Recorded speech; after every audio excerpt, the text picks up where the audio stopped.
গিয়েছে আমেরিকার হোয়াইট হাউসে গিয়েছে পুরস্কার পেয়েছে। তাহলে আমরা যদি আমাদের ছেলেমেয়েদেরকে যদি মানুষ করতে পারি, একটা সমাজে দাঁড় করতে পারি, একটা প্রতিষ্ঠিত করতে পারি, তাহলে বাল্য বিবাহ কেন কোনো বিবাহ আমাদেরকে কোনো মেয়েদেরকে জীবন নষ্ট করতে পারবে না। আপনারা যারা এখানে আছেন আপনারা নিজেরা চিন্তা করে থাকেন, যদি আপনারা নিজেরা বাল্য বিবাহ করে থাকেন, এখানে যদি আপনারা কি চিন্তা করেন বাল্য বিবাহ কতটা ক্ষতিগ্রস্ত, কতটা ক্ষতি হচ্ছে বাল্য বিবাহের কারণে।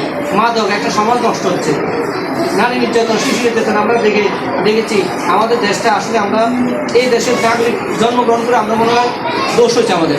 আগের সরকার আমরা দেখেছি যে আমাদের যত যাই হচ্ছে সাধারণ মানুষের যত বিপদ, এখনও আমাদের সাধারণ মানুষের বিপদ হচ্ছে।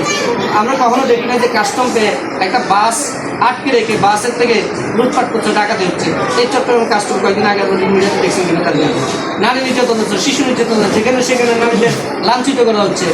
আমরা একটা গুজব সৃষ্টি করে আমরা একজনকে নারীকে ধর্ষণ করাচ্ছে, একজন খাগড়াছড়ি রাঙামাটি যে ঘটনা ঘটেছে আমরা দেখেছি। আমরা যেহেতু নারী নির্যাতন নিয়ে কাজ করি, শিশু নির্যাতন করে আমরা পত্রপত্রিকায় খুললে দেখা যায় ওই জায়গায় নারী নির্যাতন, ওই জায়গায় শিশু নির্যাতন, ওই জায়গায় হত্যা, ওই জায়গায় এই সমস্যা, বিভিন্ন ধর্মের অজুহাত দিয়ে বিভিন্ন রকমের হত্যা, গুপ্ত হত্যা হচ্ছে। এবং এই বাংলাদেশকে নিয়ে দেশি বিদেশি অনেক ষড়যন্ত্র হচ্ছে।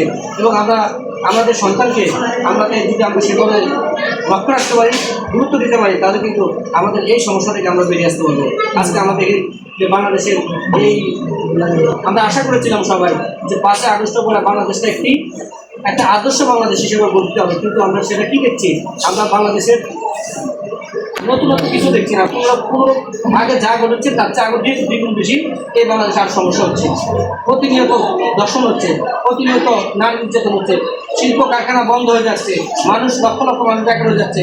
আমরা সেটি গবেষণা দেখেছি বাংলাদেশে 5 আগস্ট পরে 18 লক্ষ নারী বেকার হয়েছে এবং 27 টোটালে